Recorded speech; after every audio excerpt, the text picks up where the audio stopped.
持續關心日本這一次真的慌了。我們來看到的是大陸隱藏的王牌亮劍了，這一次要斷供的就是給日本的鎢金屬。那麼會影響到包括了晶片、航太、軍工的命脈，一刀封喉。今天就這些議題，我們會一起來做關心。中國大陸這一次對日本的反制，主要就是收緊對日本出口的鎢直接掐住了日本非常重要的工業命脈。我們趕快來看到細節。從今年的1月份開始，大陸啟動的是兩用物項的出口新規，針對了包括各種的鎢這一些核心的戰略工業材料，對日本出口现在直接幾乎降為0了。這種精準打擊被視為是對日本的高階製造業一個最核心的一個打擊，直接斷掉它的命脈。接下來會如何影響到日本的高端產業製造鏈的發展呢？沒有鎢的話，我們來看到是沒有辦法製造這個晶片的，還有軍工的，還有車用跟航太跟高溫的這些零組件。甚至是打仗要用的飛彈、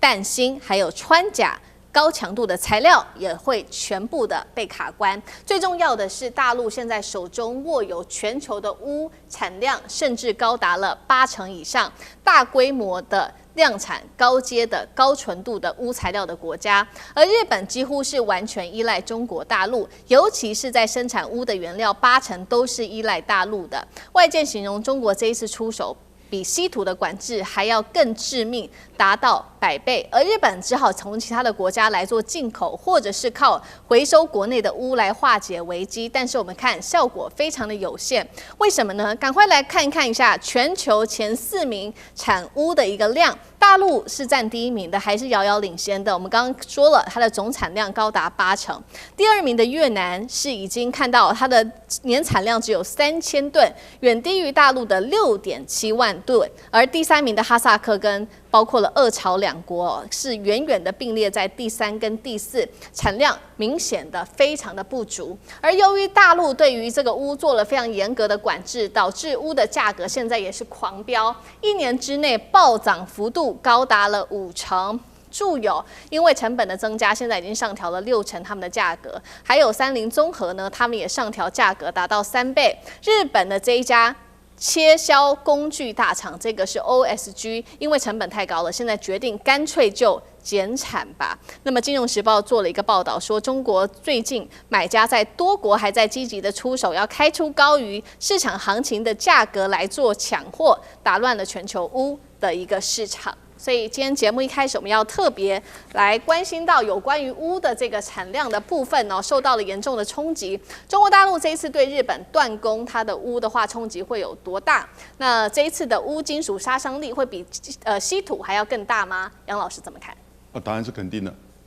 這個對日本的軍工產業，它是大陸是2026年的1月公布的，叫做兩用物項和技術出口許可證的管理目錄，有談到稀土以及關鍵的礦產，那中間一個很重要的就是鎢。那所以你看到在因為你針對軍工產業，那日本的一些企業哈，比如說三菱重工，它是也有做軍事，但它也有做商用的。所以中國大陸這邊申請的時候，其實它也沒有辦法去做很清楚的釐清哦，那給你三菱重工，就人家申請說你是商用，但我怎麼知道你能夠保證說不會流到這個軍工產業？所以2、3、4、3個月基本上出口到日本已經基本上歸零。那這個會對日本已經產生了嚴重的影響，因為鎢其實它有3種產品啊，一叫重鎢酸銨，我們簡稱英文叫 APT， 或者是碳化鎢、氧化鎢，而它在就是磁鐵啊。在就是電動車，在風電，在半導體，在精密工業，隨便你舉例啦，都會用到關鍵的鎢。哦，那這個鎢呢，中國大陸大概佔整個就是常量有440萬噸，1半以上，在中國大陸。啊，然後呢，產量呢6.7到6.8萬噸，佔80%。那排名第2是出口有鎢的這個國家，排名第2像是越南3000噸，哦，然後呢哈薩克2400噸，換算說後面這10個國家哈，加起來還不到中國的1/10，所以基本上是無可替代，它叫做單點失效，意思就是說，當這個國家對你採取管制的時候，你幾乎沒有辦法找到替代，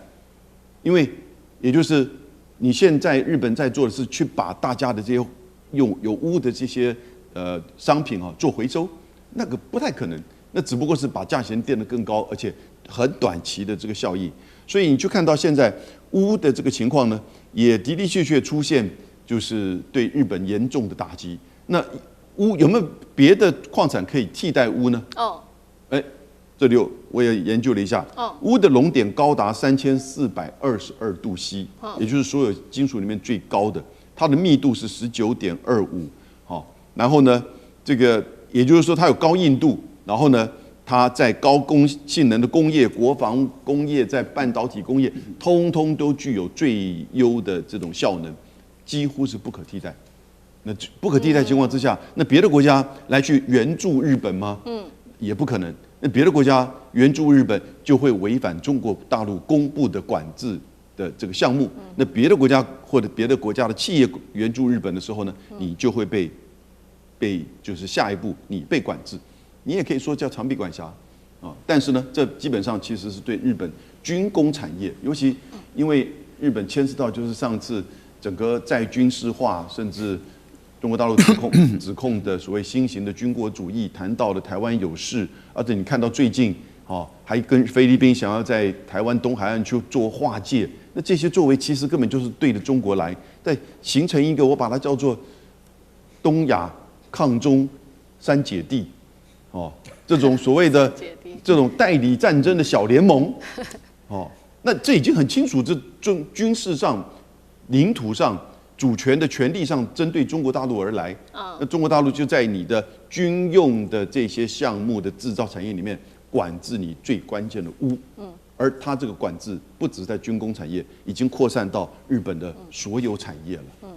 好，所以現在的問題是說，那中國不賣鎢給日本，然後也不讓其他國家，楊老師剛剛提到賣鎢給日本，那中國的產量又遠遠的高於其他的國家。現在日本對於日本的衝擊有多大？會不會比當時我們討論非常多的稀土還要更致命？那賴老師怎麼看？那個致命太多了。我只舉一個例子啊，我們都知道日本的經濟賴以為生的啊，最主要的經濟產業就是這個汽車製造業。各種樣的汽車，不管是 Toyota 的豐田的或者是其他的三菱啦，或者您知道製造一個，因為像豐田，它現在的主力要推的就是氣電混合車。氣電混合車一輛車，它要使用鎢至少是1.5公斤到2公斤一輛車因為它用在鋰電池。鋰電池如果你要快速的充電，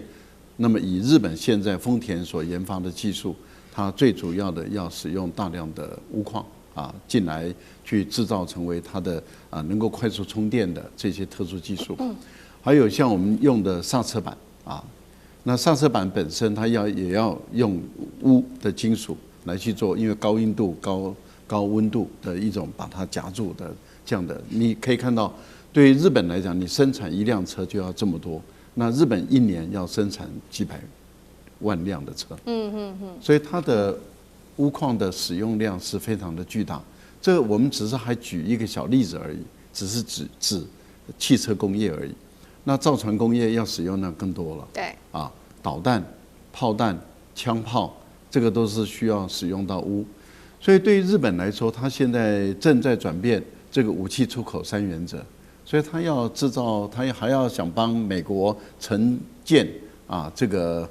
所謂的這個軍艦，可它要用到的是幾百到上千公斤，也就幾噸重的鎢。那請問一下，我們剛剛講的這個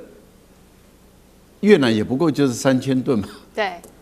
那請問一下，日本現在怎麼辦？好，那因此他說他現在把這個舊有的這些